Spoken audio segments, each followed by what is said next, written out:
come in early last night and meet most of you and hear about each one of you at dinner, after dinner last night. Thanks for sharing. That was fun. And an important way to build teams. So if you think of yourself as the I lead class of, thank you, that's one of the ways that that becomes a reality, right? Okay. Now, here's what we'll cover to one extent or another today. We're going to talk about two different kinds of models of teams and team building. Then we're going to do an exercise, which will get everybody up on your feet. Yay! And then we're going to talk about being a leader and the different ways that leadership moves as teams evolve, and being a good team member. We'll talk a little bit about some of the things that everyone struggles with about teams and how to fix them, or at least how to think about them.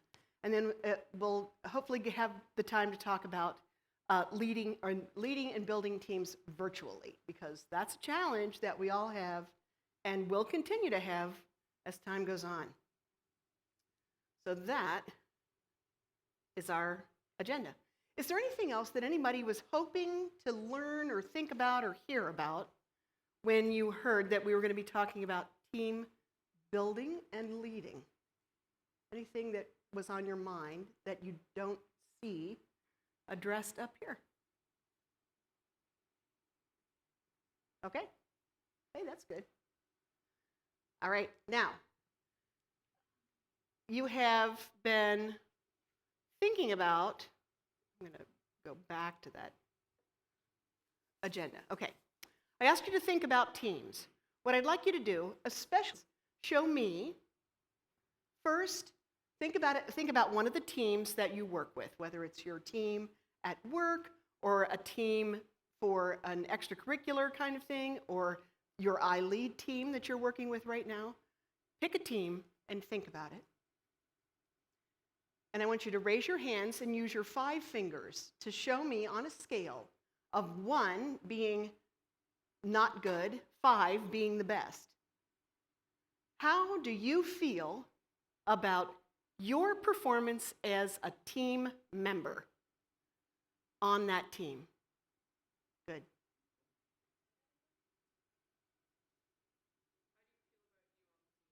How do you feel about your performance as a team member on the team that you're thinking about? Good. Okay. Now, keep your eyes closed.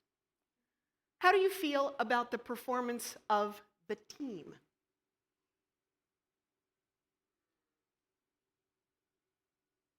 I need to see your hands. Show me your hand. Good. Thanks for thinking about that deeply. Okay, you can open your eyes. Was the number the same? And if not, why not?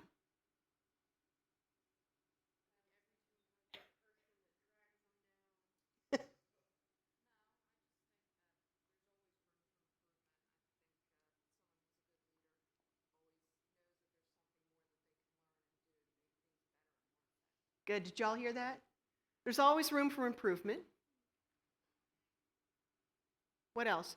What else makes you feel that the performance of the team is different? And you can just think about this question in general. You don't have to think about the team that you were cogitating on before. What is it that makes the performance of a team not as good as your performance? Or vice versa. Have you ever been on a team that succeeded beyond any explanation, that it actually things went better for what the team produced than it seems to you that the addition of the parts were like that? Why does that happen?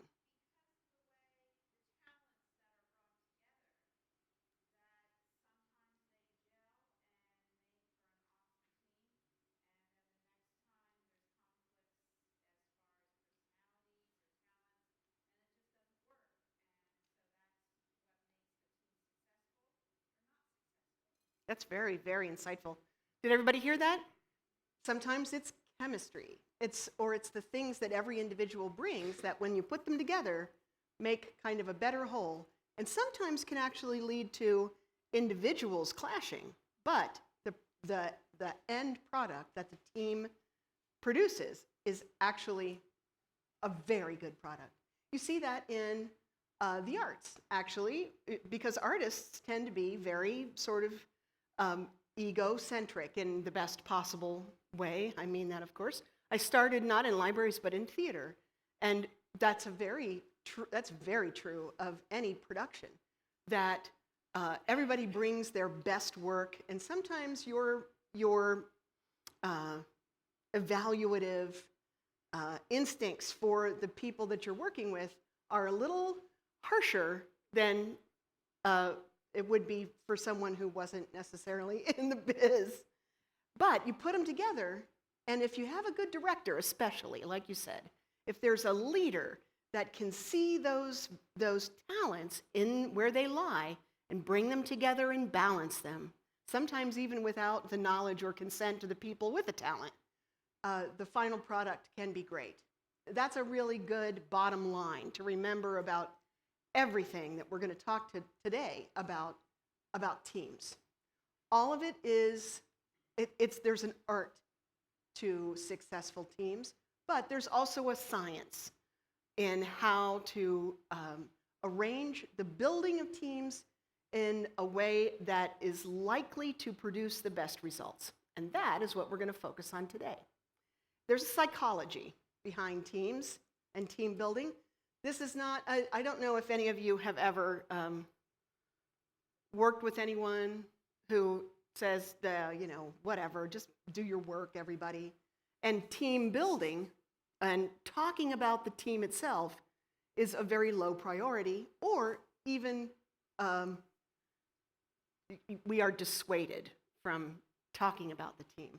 That's actually can be very detrimental to the final product, to what the team is trying to accomplish.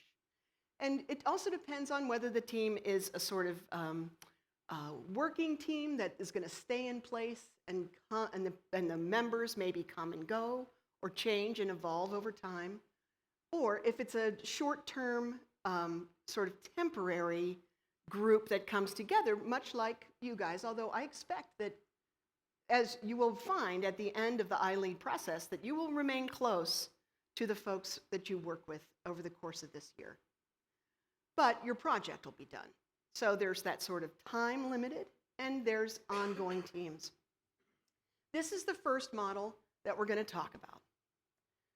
This is from Bruce Tuckman, who actually developed this in 1965. So this concept has been around for quite some time. And you might have actually heard this approach to talking about teams and team building, which is the 4 cycles: forming, storming, norming, and performing. How many of you have ever heard about those 4 cycles of team building? Oh, good. Okay, we got some newbies. Excellent. We'll go through each one of these cycles, and then there's also a 5th cycle when the team comes apart. And we'll talk about that a little bit too, because that's actually something that I'm experiencing, honestly, for the first time in the way that I'm experiencing it right now. So I'm going to share with you guys as we go forward. We're going to come back to the Tuckman model when we talk about troubleshooting teams and talk about each one of these sections of the cycle and what can go wrong. Of course, the most difficult and the most complicated one in many ways, although they're all pretty complicated, or they can be, they can also be really smooth. It totally depends on the team, totally. But real success, high-performing teams come from every member of the team being fully engaged in the process. Not just fully engaged in the job that you're trying to do, but fully engaged in the opportunity that you have in working with each other as individuals. making connections with each other as individuals, and as we'll talk about a little bit later on, being peer leaders within a team to, that's okay, to help each other when you need help and to get help when you need it, and to learn over the course of time within those groups that ultimately become safe how to ask for help and how to give help seamlessly and open-heartedly. That's when teams are really, really working. And that's what really, whenever we start a team, whenever we start building a team, or even if we're in the middle of one that's been around for a long time, if we can actually get everyone to the place where they're working on that, and it's much like a relationship. If you're committing to your team, the output and the outcomes will improve because everyone invests more time and more energy. Okay, so when you're forming your team, let me do my time check. This is where everyone who you're bringing together, or everyone who's coming together, is coming from their own place.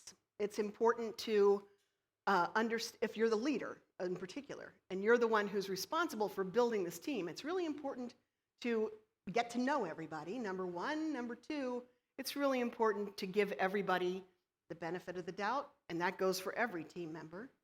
This is your opportunity to meet in an open mind and an open heart your fellows with whom you are going to be working to produce an outcome. Does that make sense? This is your chance to get off on the right foot. And we all know from our own experience that sometimes that doesn't happen. Why do sometimes when you begin work with a group of people, do you run into problems?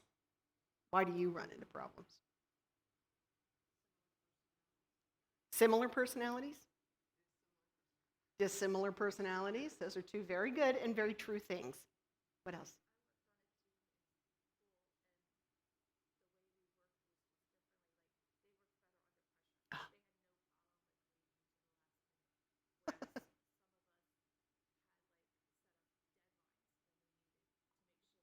You're more orderly, yeah. So some people work better under pressure and have different work habits. Some people like to have enough time and some order to the process, and those can definitely come into conflict. And some people really don't like working very much, and some people like working a lot. So that I found that in graduate school a lot, honestly. Every team project was always like 3 people who worked and 2 people who were like, oh, was I supposed to do that? I forgot. What else? What else can or have you experienced that can be a struggle in the forming stage of a team coming together?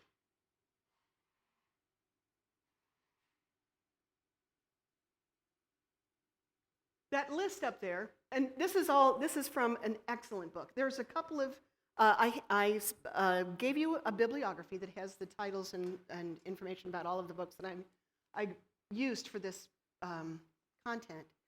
But the ones that I found most useful, and I use them all the time, the names are at the bottom of each slide. So this is from Susan Whelan's Creating Effective Teams, a Guide for Members and Leaders. Very coherent and clear-headed about a very kind of technical approach to building and high-performing teams.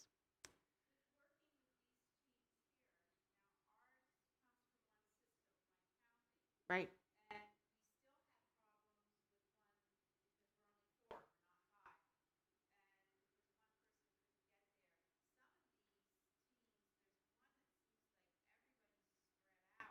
Yeah.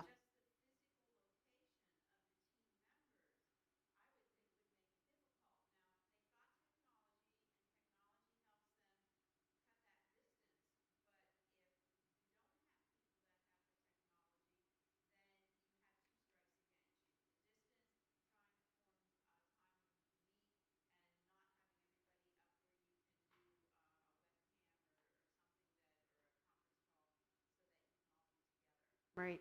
So it can be circumstantial or geographical. And it can also be a difference in skill sets or skill levels, where, especially if you're geographically separated, that is a definite challenge. And we'll talk about that a little bit later on, about how maybe to try to overcome some of those built-in issues. It can also be intellectual distance, people coming together who just have very different worldviews and are expected to very quickly come to an agreement on how to move forward. I find that that's getting harder and harder. And even for short-term teams that I'm asked to bring together, if it involves different worldviews, which in the library field, it's sometimes, you can kind of assume that there's a kind of parallel in worldview, but outside the library field especially, like community work, like you were talking about ALA's Libraries Transforming Communities. If you're really doing your job, you are bringing people with different points of view together. And that can make for some really fraught situations that you have to get through. You have to find some way through that or over it before you can actually begin to get to work. And what we're talking about is actually getting to work. And the other thing, too, that I wanted to talk about is assume consensus on goals. That's kind of what that is. In the forming stage, everyone figures, well, everyone else understands this assignment pretty much the same way that I do. Well, exactly right. That is not always the case. So, as the leader, it's very important to make sure that you spend enough time getting people to talk things out enough so that you understand what every individual thinks, and every individual understands what every other individual thinks. It's a group project. It really is. And setting yourself up in the forming stage for getting to the best performing stage takes all that front work on the part of the leader. What we'll find out after our activity, when we look at leading from every position, that work is everyone's work. It's not just one person's work. And if you can go into the development process for a team, understanding that eventually there may be one leader now, there may be a mentor, or there may be a team leader. But at some point, and often as quickly as possible, you as a team member want to begin assuming some of the leadership role. And that comes from being actively engaged with living inside the reality of what the formation stage is all about. It's an active getting to know someone. It's like deciding to fall in love. And if you can take that approach to a new team that you're joining, this stage, the second stage, the storming stage, becomes a lot easier. This is a normal stage for teams and relationships in general to come to. This is where everybody feels comfortable enough with what they're doing, who each other are, who you are, and what your role is in the team, to be able to engage in conflict. And engaging in conflict is actually really important. It's really important to finally making a strong team. How many of you have ever experienced that?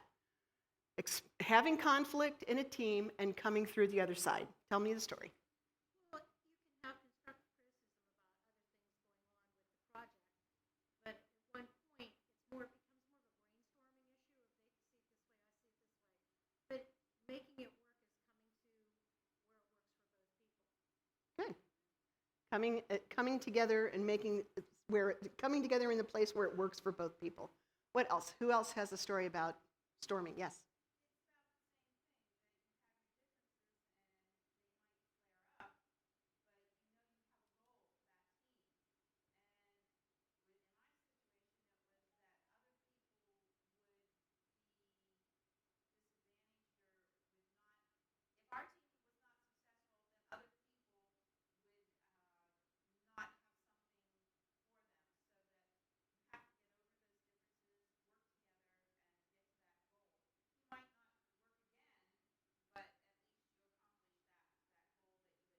At least you got the goal done.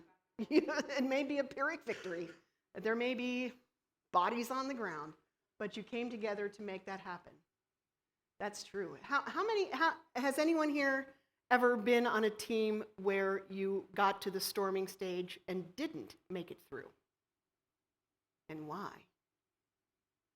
I have definitely been there. Can you share? Yes. So I was a part. I also came from a theater background, and I did wardrobe for a summer college production, and I actually wound up quitting the job. Totally been there. Yeah, no, did not make it through the storming stage. I found that there was a lack of clear leadership. Uh-huh. Lack of leadership. Yep.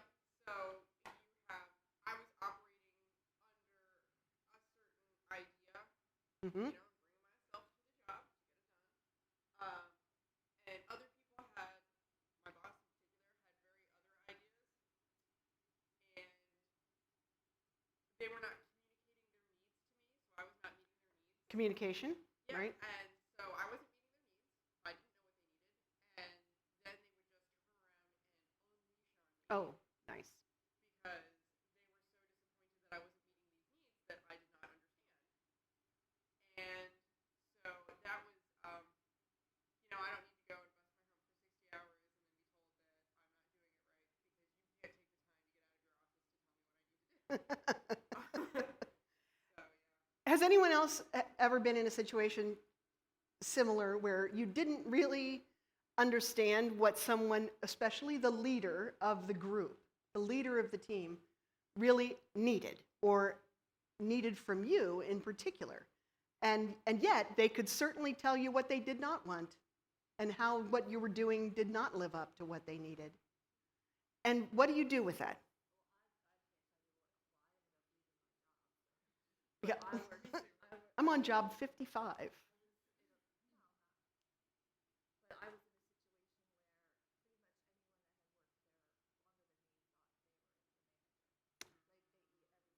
Ah, too many leaders.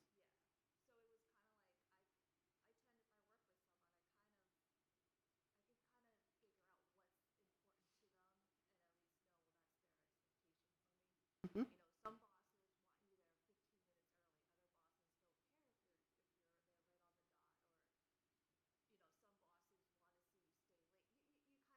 Mhm.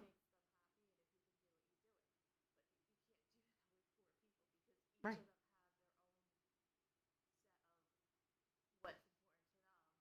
Sometimes that are in conflict.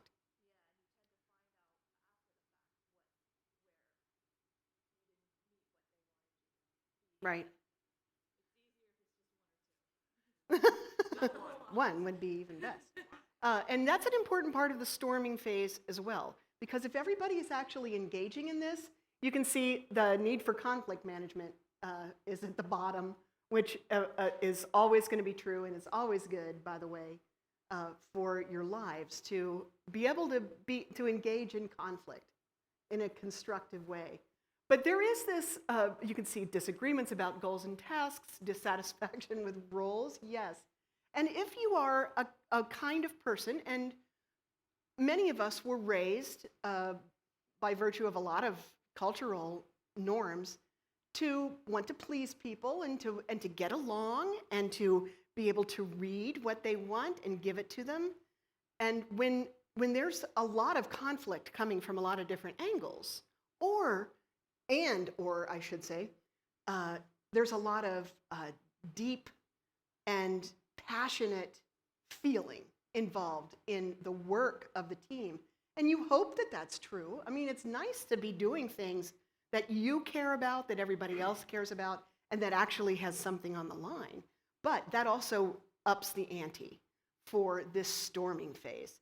When everybody's bringing their best work to the table and they are critical of each other, or if there's one person trying to please everyone and a lot of people trying to tell everybody else what to do, that's going to cause some problems. We're going to go into that a little bit later into some more detail. on how to fix something like that. But this is the place that it is most difficult in our society in particular, because everybody is sort of has been trained to step away from conflict or to keep it at an arm's length. And this is the necessity for the resolution of conflict. Very difficult, but something that if you're working with a team of people that you trust, or if through this process you come to trust each other and give each other the benefit of the doubt, then you have arrived at the norming stage.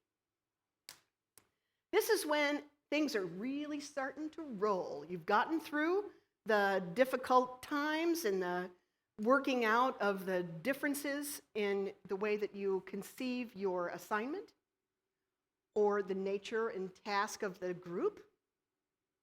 And everyone begins to work together with some clarity and some shared goals that are shared at a level that keep you moving and that allow everyone to produce some of their best work, really. This is that sort of growth spurt stage. This is the reward for sticking with it through the storming stage. And as a leader, this sometimes is when you are really asked. Storming is tough to manage as a leader, but in many ways you can't get too involved in it. You need to let people work it out between themselves, or else they'll never get through it. This is where you get to kind of come back in and begin to share the leadership of the process and the group with everybody who now understands what they're doing, why they're there, what you're engaged in, what the outcomes that you're trying to produce are.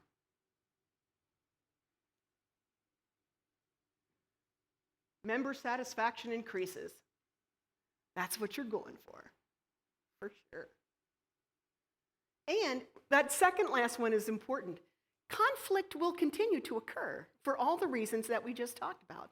If you care about what you're doing, and so does another person, and you approach things from a different point of view, you're likely to have conflict. But at this point, you know how to deal with that. You know how to talk things out. You know how to fight. I led a management team in my library in Kentucky that one member and I, the way that we resolved our conflicts was to actually just stand up in a meeting and yell at each other's faces, because that was the only way we were going to get that done. And it got it done like that. And we were totally fine with it. We were totally fine. But one of our other teammates, that would make her cry every time, because it was like, Mom and Dad are fighting. She didn't like that kind of energy. And that was important for us to know, too, and to respect. So we had to kind of either have those fights elsewhere, where it was just the two of us resolving it, or we had to keep a lid on it and find another way. And we did both things. So there is a way to have conflict and have it constructively. All right. And here is where you're focused on work and productivity. This, hopefully, is where you guys are all moving with your iLead teams, where you've kind of worked out the first parts, you've come to know each other, you're getting your goals and your tasks all kind of worked out.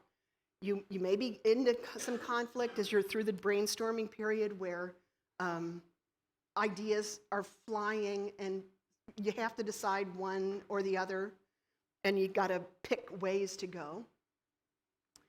And then you're like, everybody kind of agrees on where you're going, on the roadmap ahead, and everybody gets in the car and starts driving.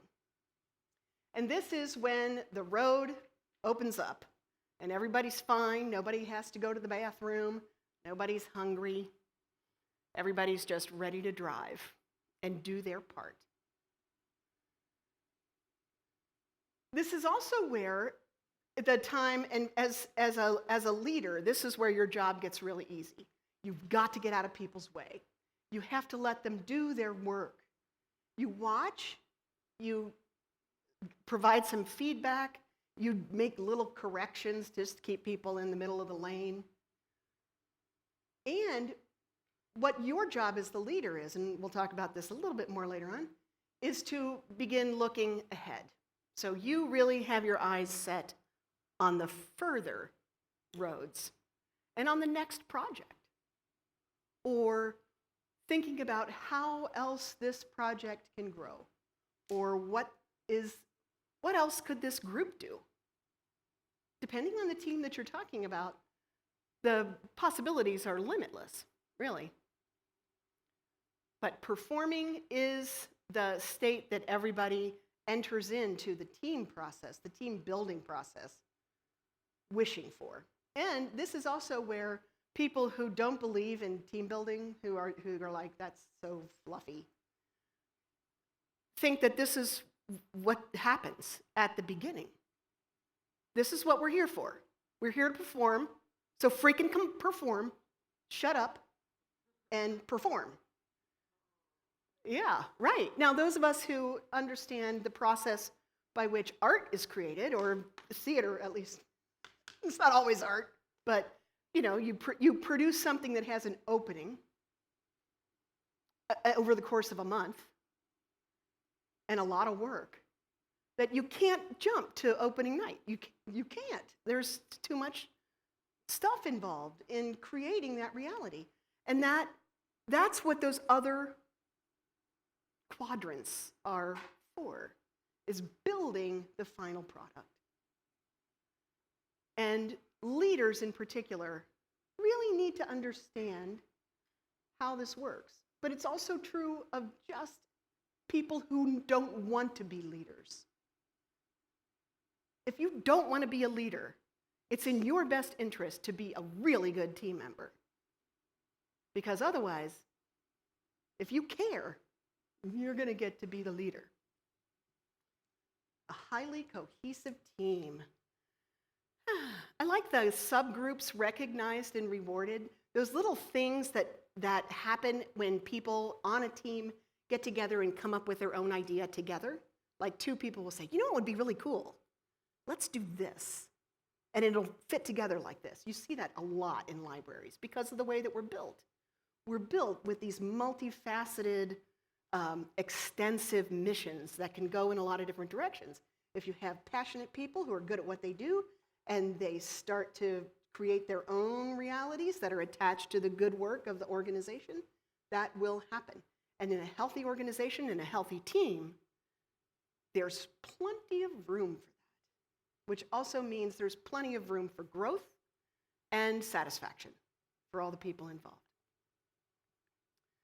Now, the other piece, the fourth piece down here in the corner, Tuckman ultimately came up with this one. It wasn't part of the original design. But every team comes to an end. Or at the very least, it evolves to the point where it becomes something more or different than it was when it began. So it's important to understand and give that some space. It's really important. Especially if you've been a high-performing team. If you've done well, it's important to each one of you and to everyone in the group to recognize that and to honor it and celebrate it. Adjourning a team, and that will probably happen. I mean, it will. The I Lead process will come to an end in October, right? So I would challenge all of you to think now about how might you, or at the very least, keep an eye on how things are going, and as you're doing your work, think about, I want to remember this and celebrate this when we're done. I recognize this as an awesome turning point. Think, I'm going to write this down, and I'm going to talk about it at the end, because I want us to take credit for this amazing work. The best thing about teams, working in teams, building teams, leading teams, is that you don't need any stuff. It's all just us. if we all are engaging in the process with open hearts and open minds, with a little bit of understanding of what the psychology of building successful teams is all about, it can become such a self-generating and generative activity that you never want to do without afterwards. It is a life-changing proposition. How many of you have been part of a team that changed your life? Yes, Melinda. Okay. Anybody want to share? Yeah. Tell me about it. Can you tell us about it? I lead 2 years ago. Despite how I come off, I do have a problem meeting new people and everything like that and talking and stuff like that. So going to library conferences and everything, I was always reserved because I don't have my MLS, but I'm a children's librarian. I have the energy for it and stuff. But meeting with within my group and then expanding to other co-hosts and stuff like that, it was way easier going to future PALA and like networking and talking to other people and bringing in other people in the conversations around I lead, but also around like any other library project and stuff. So that was really helpful in a sense for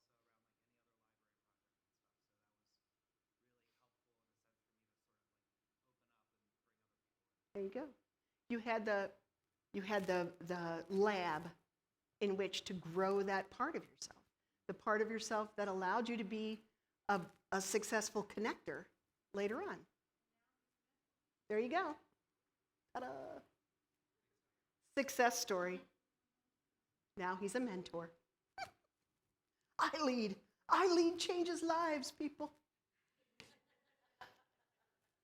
Okay. Oh my goodness. Hang on, let me see. Okay. I was actually going to move the other model up, but I didn't. So we're gonna do the exercise. What time is it? Oh, it's just a little early. That's okay. That's good. There's another model that we're going to talk about called the Drexler-Sibbett model, which has the same basic arc, but it has a somewhat different kind of foundation on which it's built. But we'll talk about that a little bit later. All right. We're going to do an exercise that comes from 50 exercises for team buildings for busy managers. It's in your bibliography. It's a great book. And I'll tell you what, if you're leaders or if you're team members, and you find yourself with the team or leading a team that is stuck somewhere, quick exercises are an excellent way to change the conversation. It refocuses people away from sometimes being critical of each other or avoiding the issue or one of the other multitude of things that we can pull out of our magic hat and use to derail conversations. And it gets everybody back talking and thinking and sometimes having fun. So this, I would like each of the teams, and we'll once we see everybody on the floor, get on the floor. No, but not yet. Hopefully not everyone's going to be completely on the floor, but what we're going to do, this is called Magic Carpet Ride. And what we have here is 4 pieces of fabric that I'm going to lay out on the floor. And you see that each one says top in the corner. I've written top in marker on the corner. So that goes on the top. Each team gets 1 section of fabric. The assignment is everybody in the team stands on the fabric. I would suggest you take your shoes off. I'm not going to require you to take your shoes off, but for safety's sake, that's probably going to be a little bit easier. And I also think for coming up with a solution, it'll be easier. And without putting your feet on the carpet, on the ground, so you have to keep your feet on the fabric. And everybody on the team has to be standing on the fabric without putting your feet on the ground or on the carpet. And without lifting or leaping, no lifting each other, you have to turn the sheet over. Okay? There is no I was running through this with my husband, and he goes, "So what's the solution?" I said, "The solution is you just figure out how to turn it over. There isn't like a solution. So, but you have to work together." All right? Is everybody ready to try this out? And I'll tell you what, here's the really fabulous thing. Look at these fabulous prizes that I have gotten for you. The team that's done first gets to come up and select from the baskets, and the second one, second, et cetera, et cetera. So, and each basket has things in it that everybody will like.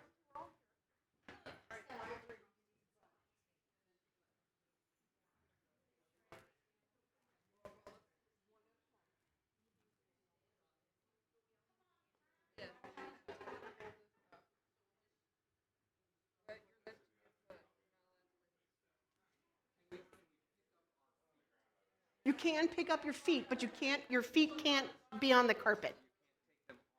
Nope. They have to stay on the fabric.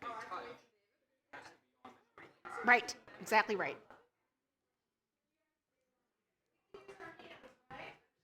You can. Yes, you can. Use your hands. For this one, at least.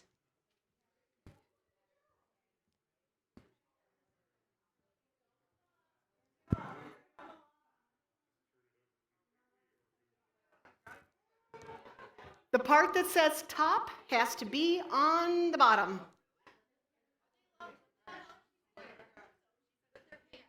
Yes. They're allowed to touch the fabric with their hands. Yes. Yes, and the folks. We're allowed to touch the fabric with our hands. You are. Oh. Well, that's easy. Easier. You can touch the fabric with your hands.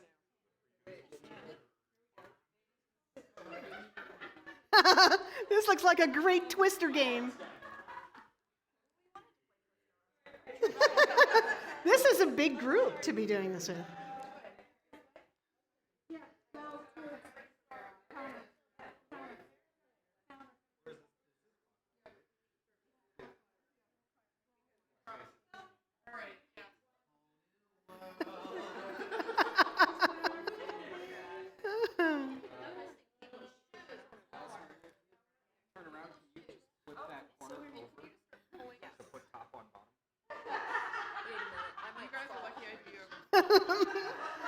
There we go. Okay. Making some headway.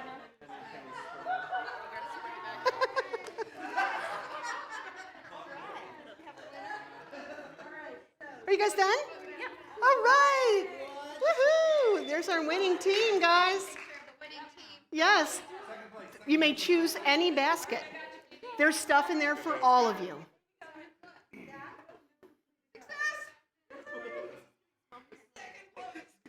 Good job, you guys. Woo! All right, do it, team 2.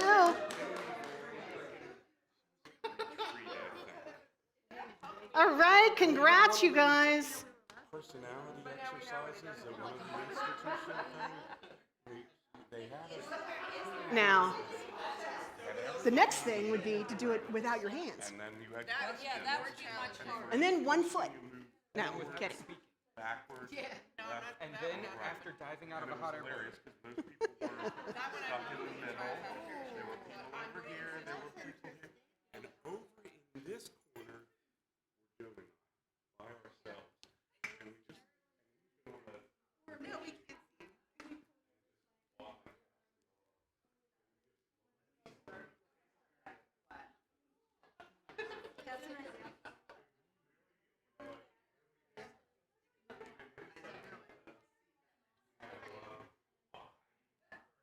Good job, you guys.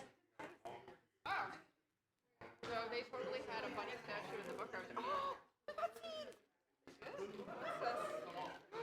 Jelly bean? I definitely want the morning glories. Does anyone care if I teach you morning glories? Not at all. My children love to plant fireballs. Actually, I'm doing a butterfly color in my library.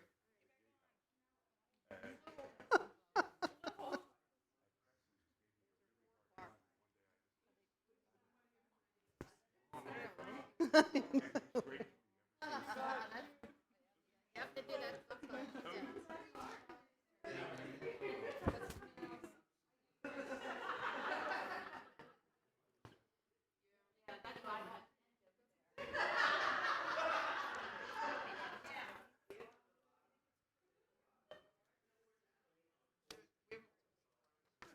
do you want any of the seeds? Because you're not looking at the seed packs with us. Flowers for your kids. Great. So I'm going to tell you that some flowers are a little rough depending on how high they are. I find that they tend to fall off.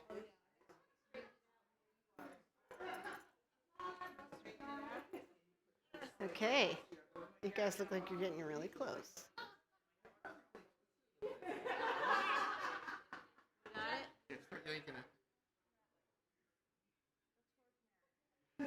You all have a much harder job over here. You have more people on the thing. Okay. Did you get it? We got Woo! we can't figure out which side of it. Get one? Yes. Now you get to pick your thing. And team 4, we're going to give you a break. Can't figure it out. We're done. We're done. Well, I think I wasn't sure how many people would be like the limit on any of this size of sheet.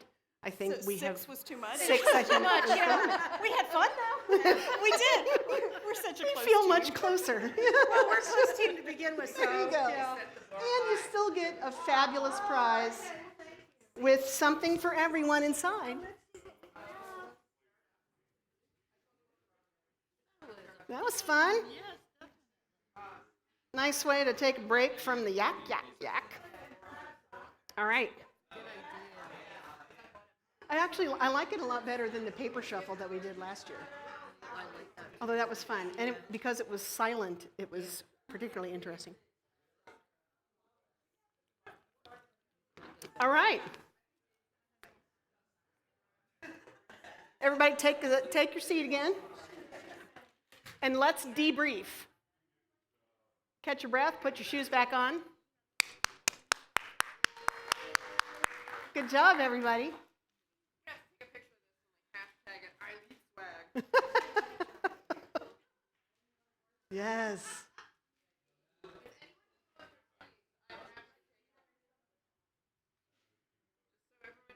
Yes. We have a recipient for all seeds that are not needed.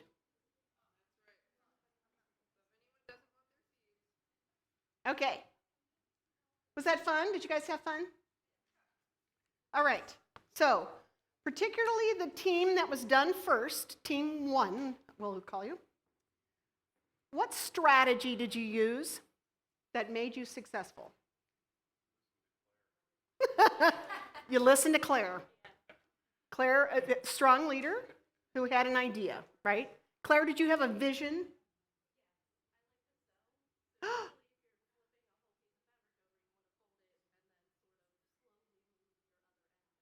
Right.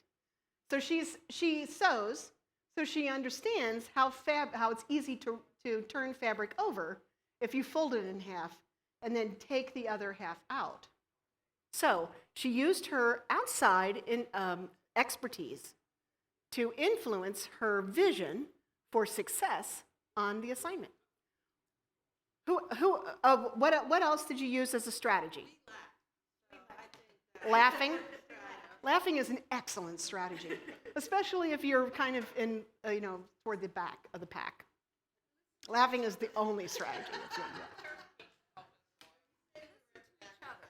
Listen to each other. That's a good one. And clarification helped. Yes.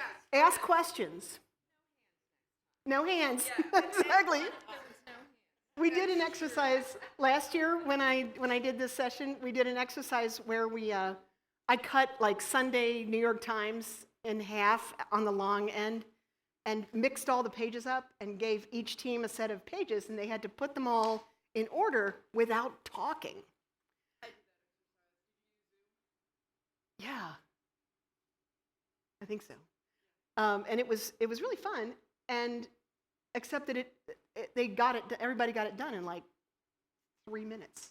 So I was like, this is going to be harder. So what other strategies did you use that you felt were successful? Yes.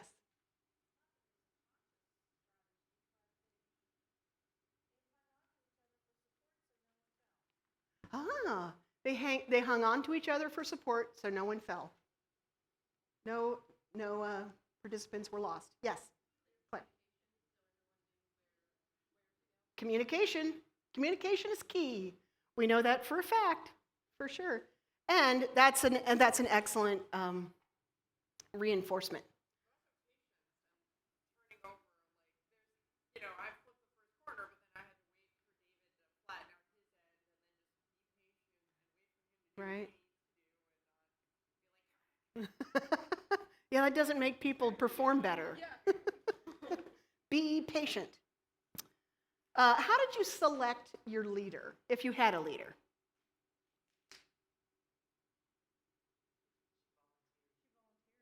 Volunteered. Took the volunteer. How else? How did a leader emerge?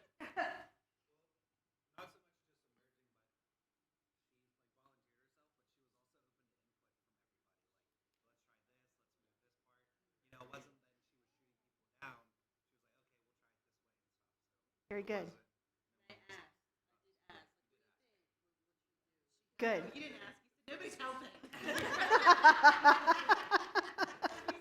Asking in a way that, hey, nobody's helping.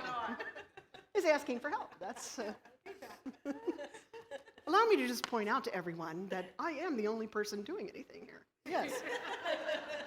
That's asking for help, kind of.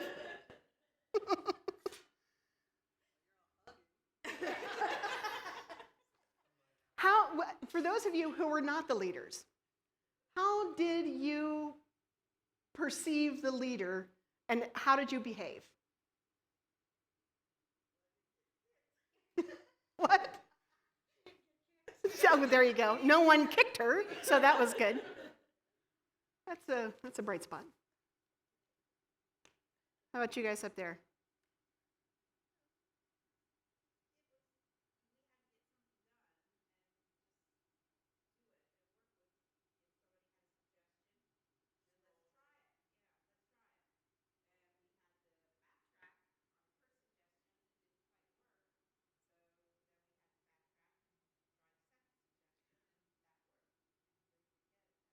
I would like to ask the person who had the first idea that didn't work, and then we had to backtrack. How did you feel about that?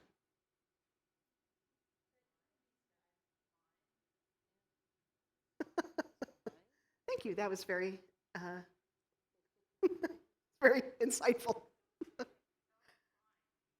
No, that is what you meant, though. I mean, I understand that what you meant is it was cool. It was fine. I suggested it. It didn't work, but we tried it. Nobody was giving you crud for it, right? You didn't feel like, oh man, you were fine. Knowing that there was no way 6 of us were going to turn it over. So I think we went into it as a game. Right, good. So you went in with a relatively sort of low stakes, kind of high fun, low stakes. That's a really good approach. High fun, low stakes, that's us. Oh, that would be awesome, though. That's next time. Next time is drifting on a pond full of alligators. Hungry alligators. And, okay, one more question. What implications does this have for you back on your job?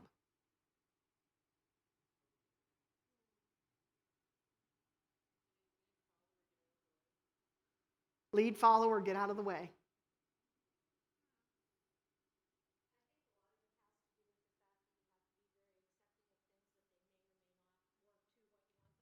Mm-hmm. You have to find an alternative path and don't get frustrated by somebody, because I have a tendency to go and do it. And I have to stand back, knowing that it probably, won't work out, but you got to give people that opportunity to Right. do it. That's right. Try to keep the frustration on the low end. Keep loose. Let people try things. Be patient.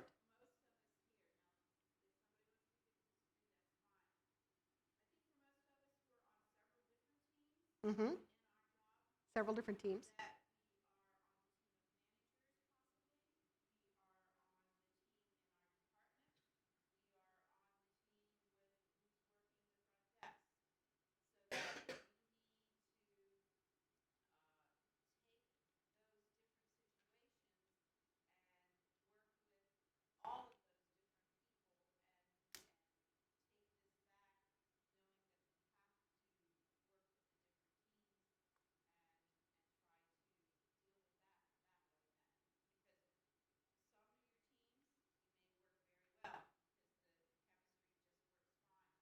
Right.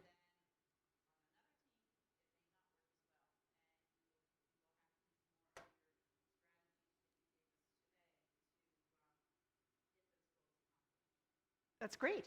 So we all work in a lot of different teams, and each team needs something slightly different, and sometimes very different. So you need to just kind of be ready to give whatever situation requires whatever. There you go. And do what we've talked about. That's a good thing too. It was fun. Yay. Feel free to use that. I do recommend that book, and there's another book that I use. There's a million of these books of the like 50 exercises for busy managers kind of thing. Oh, there's the questions. I forgot I put that slide in. Sorry. Those are the questions we just answered. 50 exercises for busy managers. On your, yeah, it's on your, and then I think there's 2 of those. Bibliography. Sometimes I have these holes in my brain that words like bibliography just float in.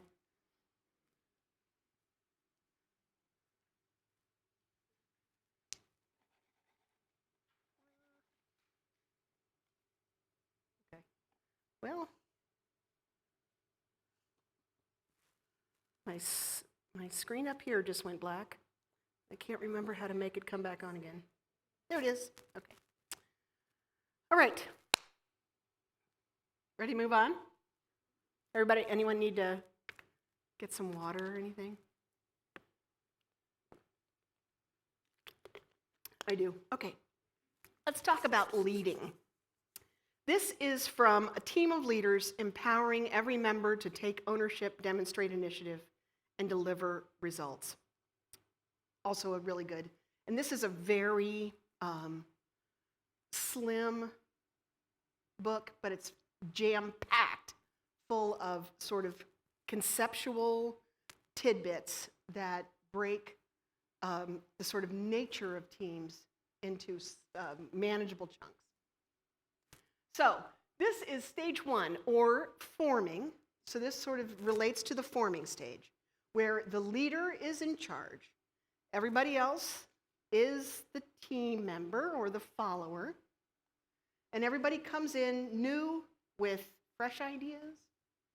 And the leader really does, at this point, especially if people are not familiar with each other, have to be the directive force. They have to give assignments. They have to be the one to make sure that everybody understands. They are the ones who have to lead the conversation of making sure that everybody who's involved understands the objective. And that the objective means something and means the same thing to every person who's participating. Stage 1, leader, members. And it really is, it is important as the leader of a new team to work with every member. Even if you're given a team that may have somebody on it who you're not particularly a fan of, or that you know everyone except for one person, and you feel comfortable with the other 6 people, and the 7th person is new, you are the one who has to make sure that that person comes into the fold, that you understand them, that they understand the culture of the group, particularly if the group has an actual culture. That's really true. How many of you have had more than one job? There we go. Yeah. Isn't that is true of coming onto a new job? You really do need someone to help you, to help introduce you into the pool of people that you're going to be working with. And as the leader of a team, if that's what your role is, that's your responsibility. You don't necessarily have to be the one holding their hand and introducing them, but you need to make sure that that's done and done well. Got to do it if you expect everything to work out well at the end.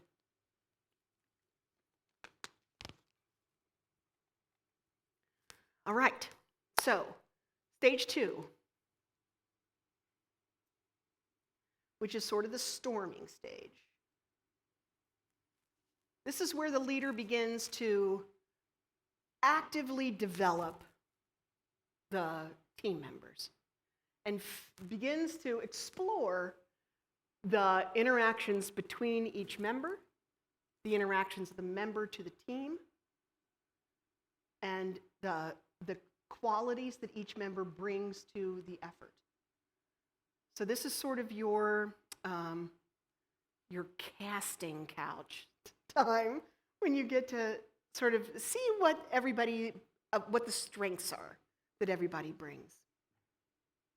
And think of ways to leverage those strengths or help those folks bring those strengths up and out and help them blossom within the context of what the team is working on. Now, teams that have very specific assignments, like we're together to accomplish this project, it's going to be a little bit easier. Sometimes there's somebody on the team that is like, I do not know what this person is good at and what they're going to be able to really contribute. But everybody has something to contribute. And there's nothing sadder than seeing a team, especially a project team, come together with one outsider or one outlier who's like, everybody's given up on. I don't know. Oh, and eventually they stop coming to meetings or whatever because they don't really feel like they have a role. Sometimes that's something that they've decided themselves, in which case there's nothing even the best leader can do about that.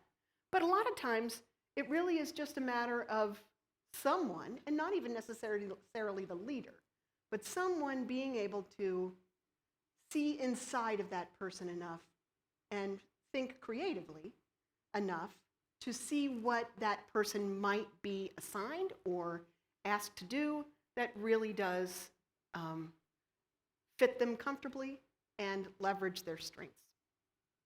That is stage 2. And it's interesting to think about that assignment in terms of storming, of really finding, sort of testing people and seeing what they bring to the table. Stage 3 is when the leadership begins to be distributed. So this is when the leader of the team begins to delegate. And that's also really important to approach as a leader in a very active and developmental way. You find the people who are interested and invested in leading aspects of whatever it is that you're working on, whether it's a project or a program or just the management of the library or anything, and giving them assignments that test their ability. not in a gotcha kind of way, but in a I'm going to give you a controlled set of variables to deal with. Here's some people, here's some resources. Go and see how they do. It's like being a teacher. This is your teacher phase as a leader. Developing the other leaders on the team and allowing them to develop their own subgroups. It is important and sometimes very hard to give that up. If you are a strong leader and you feel strongly about the people on your team, it's hard sometimes to let somebody else have the power or have the power over a smaller group. And if you've come from someplace like you went to high school at, say, an all-girls Catholic school, just saying, that trusting that someone is not going to abuse that power by, slicing off a piece of the people that you have and then turning them against you is a natural instinct if you've come from a very competitive kind of thing. People who've come from like the corporate world, always, whenever I have conversations with my friends who work in the corporate world about how we do things at the library, they're like, how do you even do that?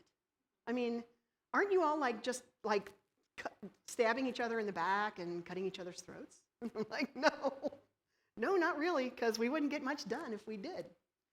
So it is important to understand for everyone involved in this process to understand what the rules of the road are, which is we're all in this together and we're all in this for the same ends.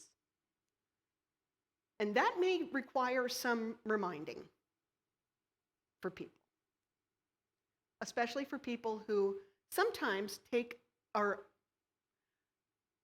gravitate to leadership roles for their own purposes, who are kind of like they need that thing. How many of you have been involved in community organizations where the people who are in leadership are doing it not for the community organization or the community, but for how they like to feel, which, isn't always the best thing. But as the leader of a team, you have control of that. Leading a coalition of the willing. Come on, little computer. There we go. All right. This is the performing stage, and in many ways, it's the adjourning stage as well, which is when the leader becomes a mentor and the members take over the process.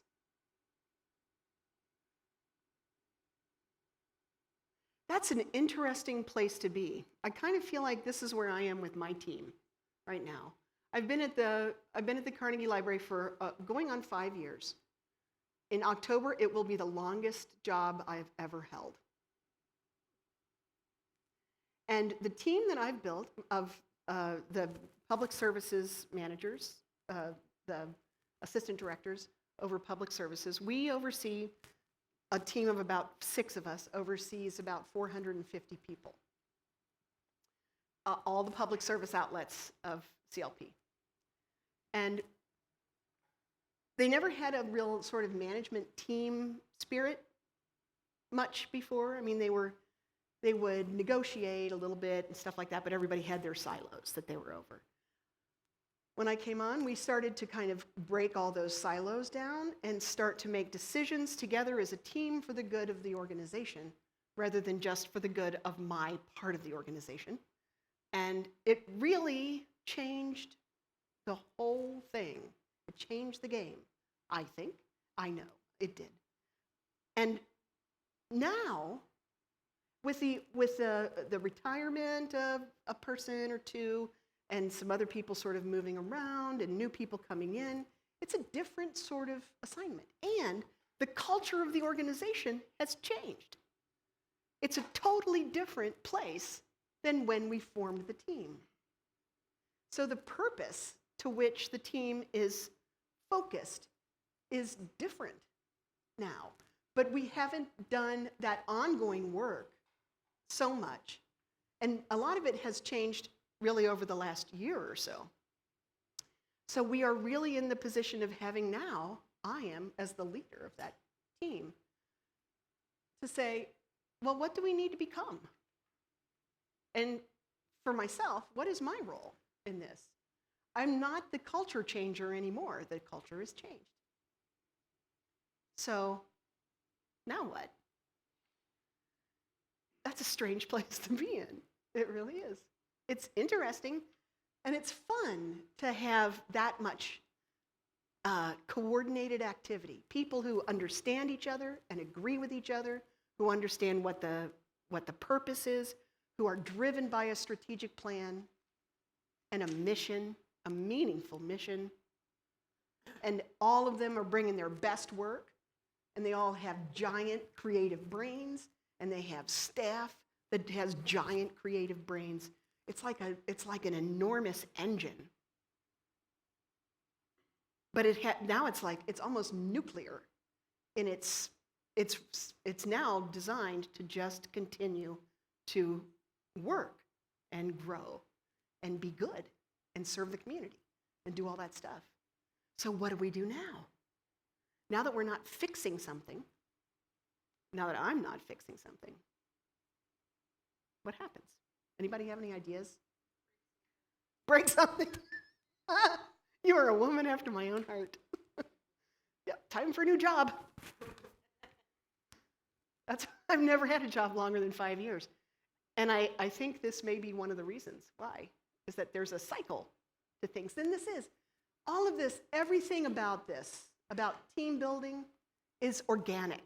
It is made out of people, and people are unpredictable, but they are cyclical. And just like everything, they have natural tendencies which most people will follow. It's like growing a garden, really. And this is when your garden this is like August, when your garden is, in full growth. The blossomy stuff is pretty much done, except for those late summer flowers. Your vegetables are all like just fixing to come on. There's nothing you have to do, really. You're not like trying to make the little seedling grow. So you're the farmer thinking about fall.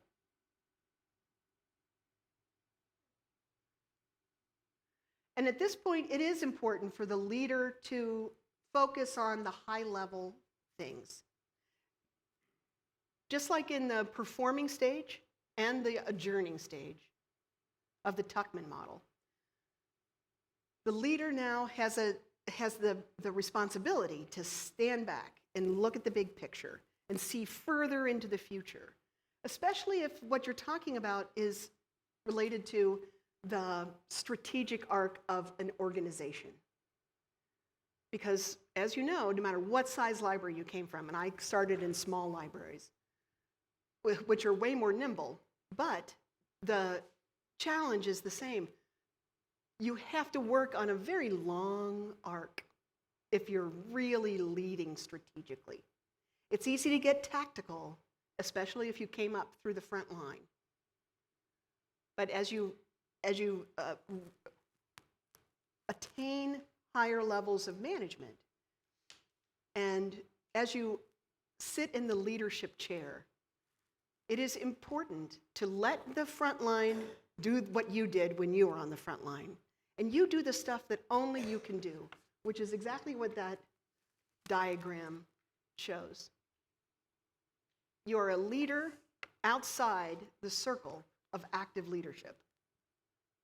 That can be a challenging place to be as a leader. That requires a whole nother set of discipline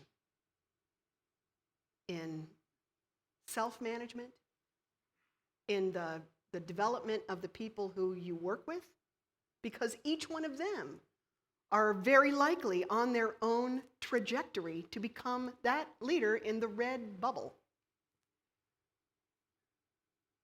It's a cycle. And it really does require consciousness. And this is by far the most strategic position. So if you like strategy, if you like trying to predict the future and figuring out what the future is going to, how the future is going to impact the work that you currently do, that's the place for you.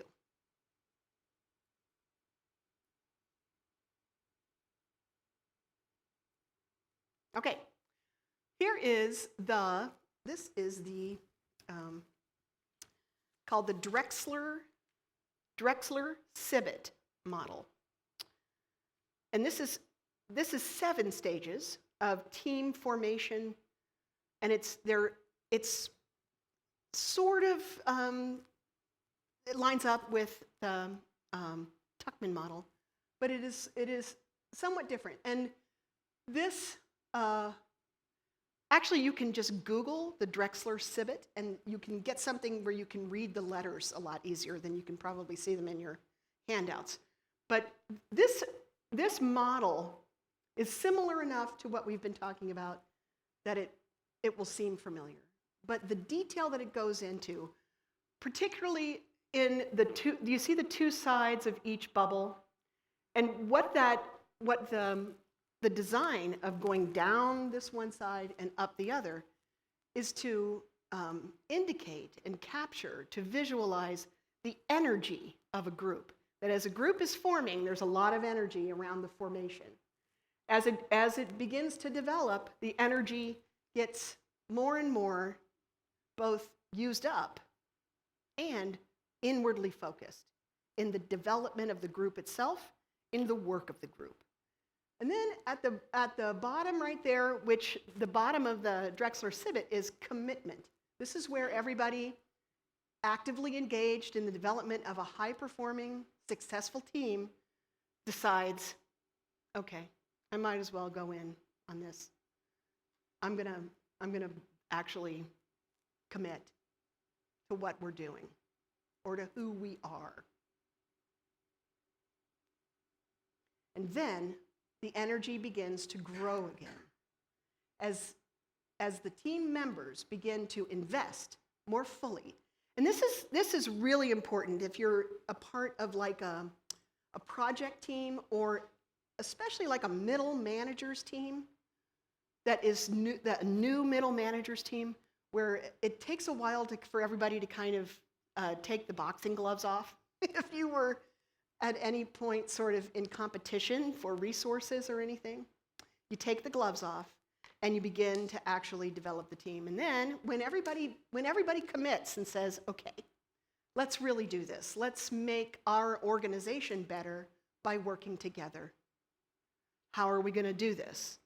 And believing that each other has the best interests of the organization and that everybody's doing their best, the energy begins to build again, and people have a new idea of what's possible because of that commitment.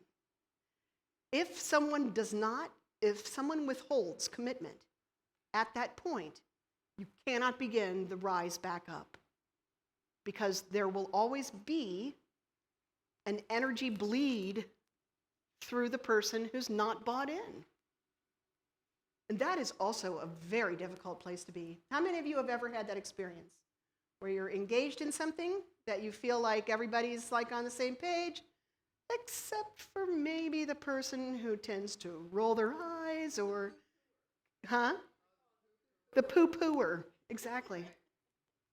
Or the person who's like sort of passive-aggressively undermining the work, like they're always late, or they don't do their work, or, oh, yeah, I forgot I was supposed to do that. So they're always dropping the ball. They're really obviously not committed.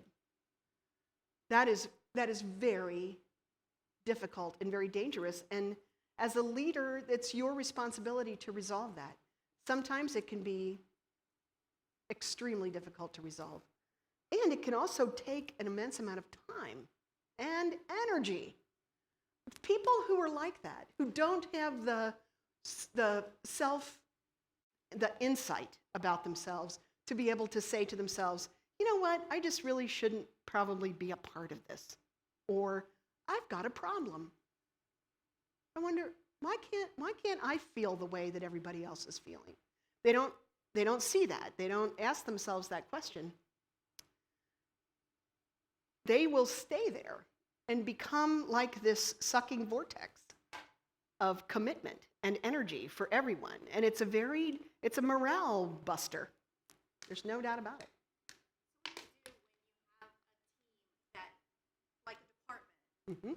and say you're the leader, somebody missed out on a promotion, and now they're stuck on this team. Mm. It's not your fault, but now you've inherited leadership. You can't remove the person, Right. but they're going to be that energy suck. How do you, as a leader, say, it's not my fault, but Right. here you are, you have a job to do. Are you their direct supervisor? Or is, in this theoretical It's a hypothetical, decision. is the leader the direct supervisor No. of the other person? No, just a leader on a project. Okay. That has to be accomplished. Do you have, does this person have a supervisor that the leader of the project has the ear of? Yes. That would probably be my approach in that situation. I always, for things that I can't figure out, and believe me, there's a lot of them, I like to find some advisors, and certainly I go first to people who have power over the problem, because that's a performance problem.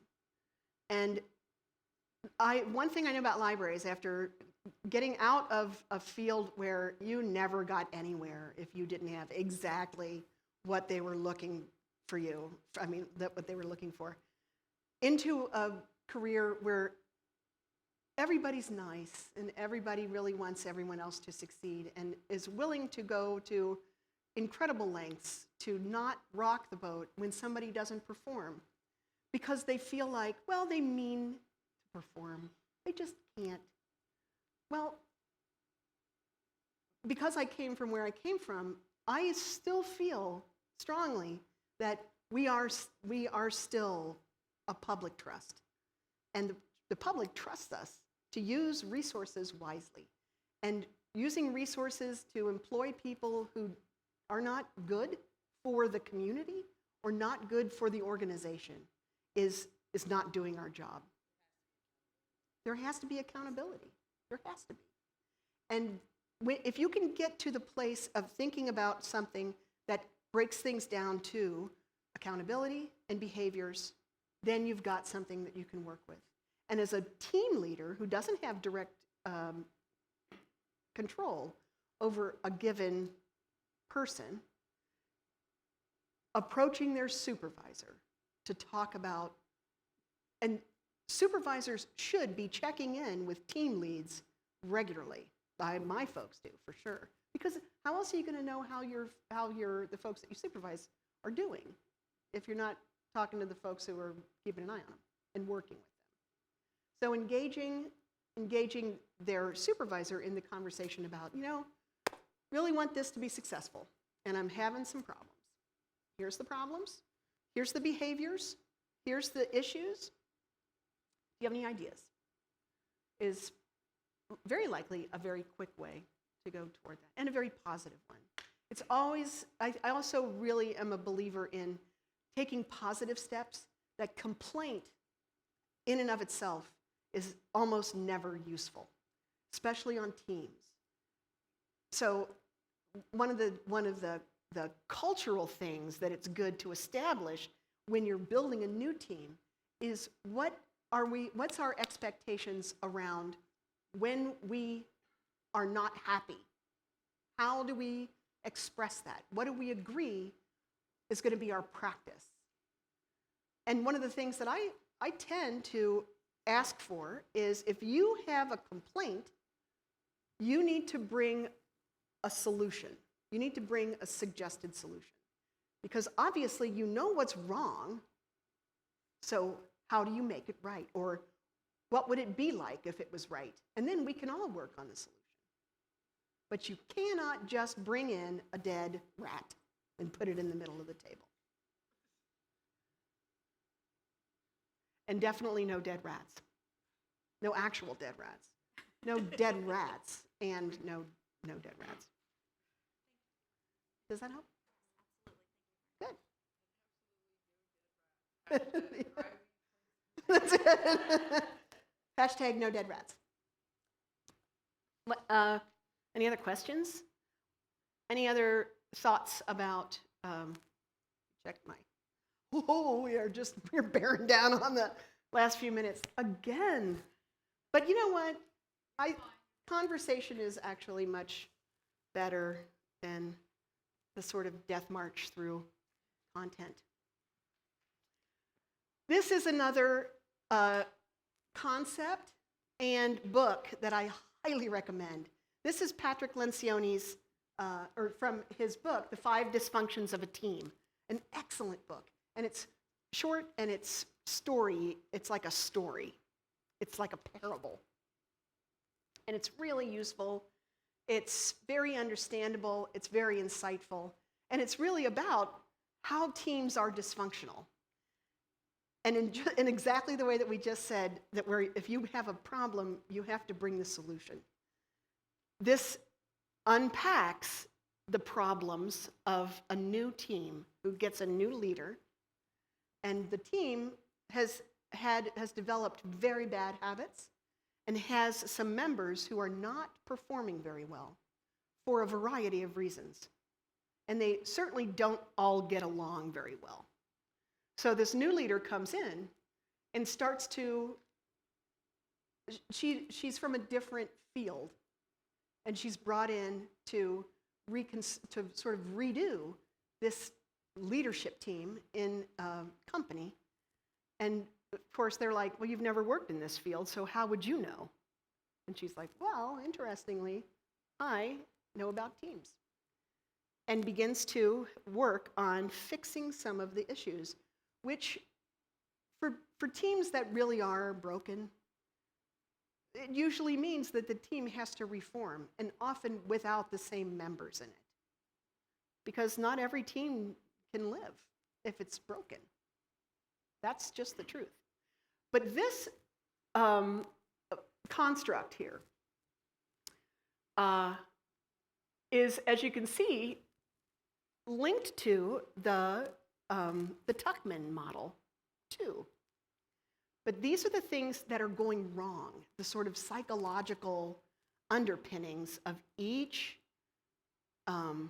stage, and how it can fail, and why. And then what can you do to make it work better? So this is what's at the heart. The stuff in the middle here, in the pyramid, is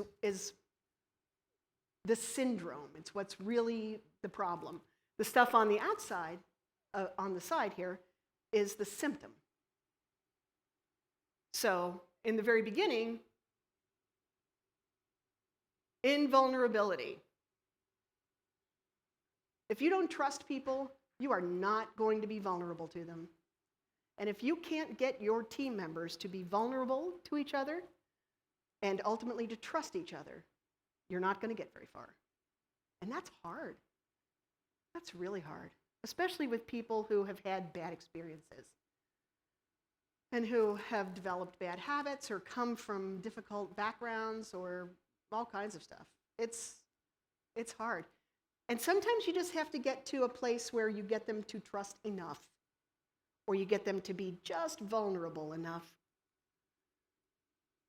Then there is fear of conflict. That's the storming. That's the people who will not engage in the storming section. They just won't.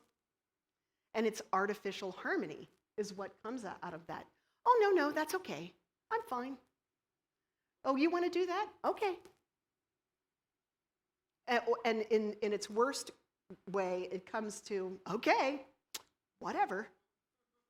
If someone says whatever, and I have been known to say whatever, and I can't control it, you've got a problem. You've definitely got a problem. whatever. Lack of commitment will lead to the expression of ambiguity. Well, yeah, maybe.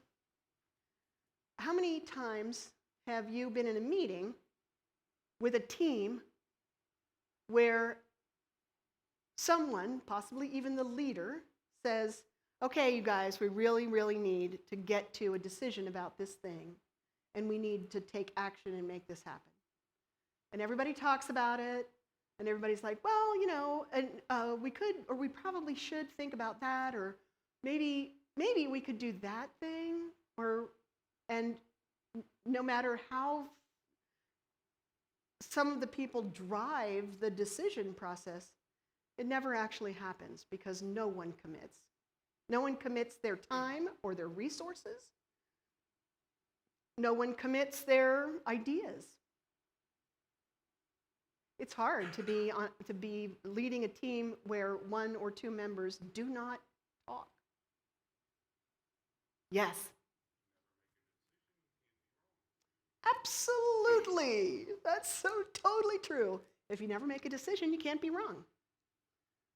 That's a scary place to live, really. For anyone, there is a great example. There is a Walking Dead computer game, and a challenge will come up, and you have to make a choice, and you are timed. And if you do not make a choice within the time frame, the absolute worst thing in the game will happen to you. And it's really important for people who are afraid to commit Mhm. to have them go through this process and understand that indecision is the worst choice you can make Right. every time. Yeah. That's true. Wow. Heavy. Walking Dead video game. Got to make a choice or the worst possible thing happens to you.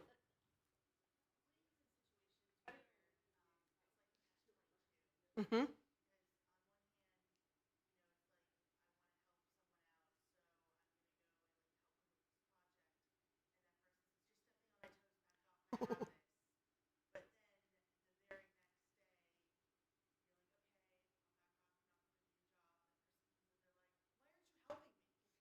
Yeah. Yeah. That's the kind of catch-22. That's a catch-22 situation for those of you who didn't hear what she said, that sometimes you're, as a team member, you're in a catch-22 situation where you see somebody struggling, you want to help them, you offer, or you pitch in, and they say, back off, this is my thing, you're stepping on my toes. Next day, they're like, hey, why aren't you helping me? Oh my goodness. I know exactly how that feels. And that is very difficult. That is, however, also a personal problem of someone who doesn't see their own behavior and doesn't see the impact of what they do and say on the circumstances in which they find themselves, which can also be sometimes an opportunity to find a third party advocate who understands the situation, who understands the person, and can help you think through how you might resolve this, if you still have an interest. In situations like that, and those happen to all of us, sometimes the best situation is just to say, step away, or to help them on their own terms if you really do want to help them. And I find myself in that situation a lot, where someone will go through that thing, and it's really a matter of time. Your initial offer generated that instinctive response in them. With a little time, their response now is equally as offensive, but is kind of the opposite, because they now realize what situation they're really in and how much help would be useful to them. So that's tricky, no doubt about it. But deciding for yourself what kind of team member you want to be, it's hard sometimes to know whether you're enabling people who are not put together right. That's kind of mean, isn't it? Sorry. Oh. Okay. Oh. No, that's okay. We're almost there. We're just about there. This is I think actually I got this. This is a better and sort of slicker visualization of the 5 dysfunctions. And the way that this visualization describes that construct, I liked a lot because it actually describes how to fix the dysfunctions in a very succinct way. And I actually think that came from the book.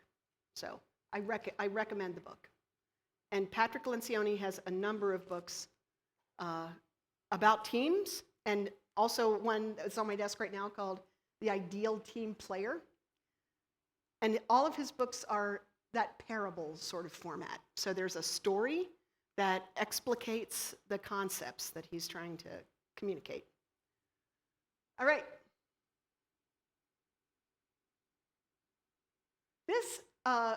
This is that I took from an article from Harvard Business Review, which I really liked, and I actually use some of the things from that article when I'm working virtually with folks, because even within my organization, CLP, we're so geographically spread out and kind of jammed up for time that we do work virtually quite a bit.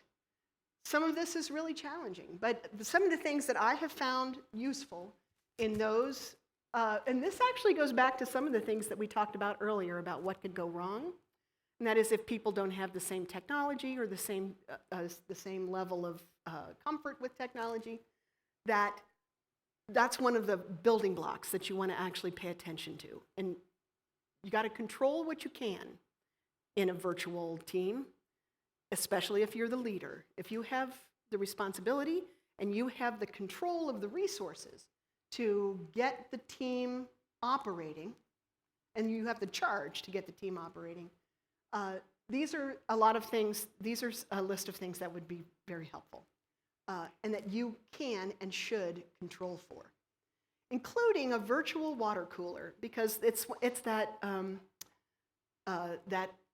what's the word? When you just happen upon something, the happenstance of running into somebody in the hallway. They say, and it's been studied, that's why tech companies build their offices the way that they do, without offices and with a lot of spaces where people come into contact with each other, because that generates better outcomes if your outcomes are idea-based. Ideas flow from people's brains and mouths, not always necessarily as smoothly and as organically through their fingertips. So as we know, typing, and especially when you do most of your typing with your thumbs, is a restrictive communication channel. So as you're thinking about building and using virtual teams, you have to think on a more expanded way. My husband worked virtually for 6 years while we traveled around the country, while I kept going from job to job. And he had 2 voice meetings. So they had like conference calls where people could jump in and report verbally and stuff like that. They would have one in-person thing a year where everybody came in from wherever they were. And they had regular chat. I mean, they worked through chat, so it was real-time stuff. And if you can come up with a real-time interface like Slack, we use Slack a lot at CLP in a very different way than we did when we first started using it about 2 years ago. We were early adopters of Slack, and it has now become sort of a standard tool.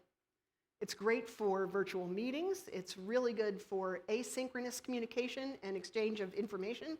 So, okay, everybody, I worked on this document. It's on Google.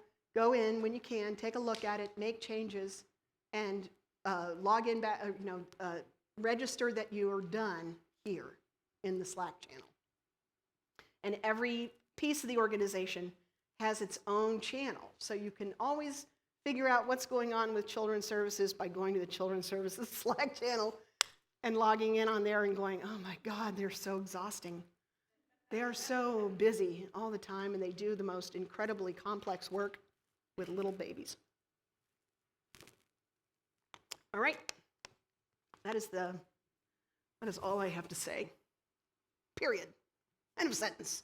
I handed out this piece of paper where I would very much like for you guys to take just a minute right now and think about these questions or these requests and record your answers. Oh. Yes.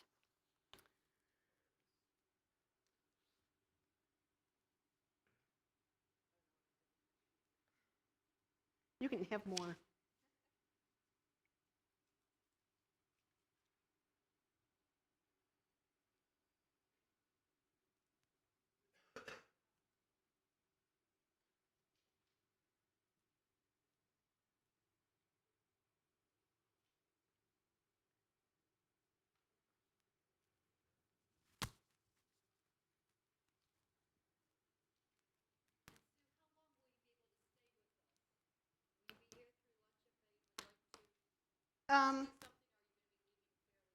I think I'm going to have to leave. Well, I can stay until about noon.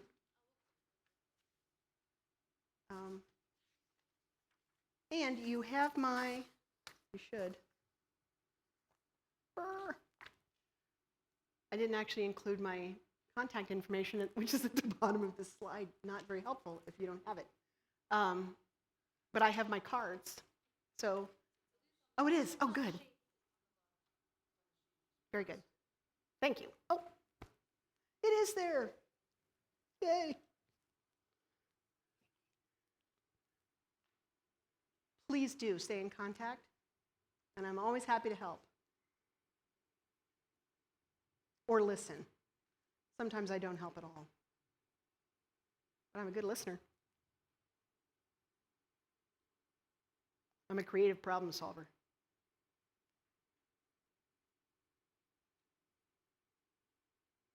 And those pages are for you to keep and look at later. I'm going to take my lavalier off.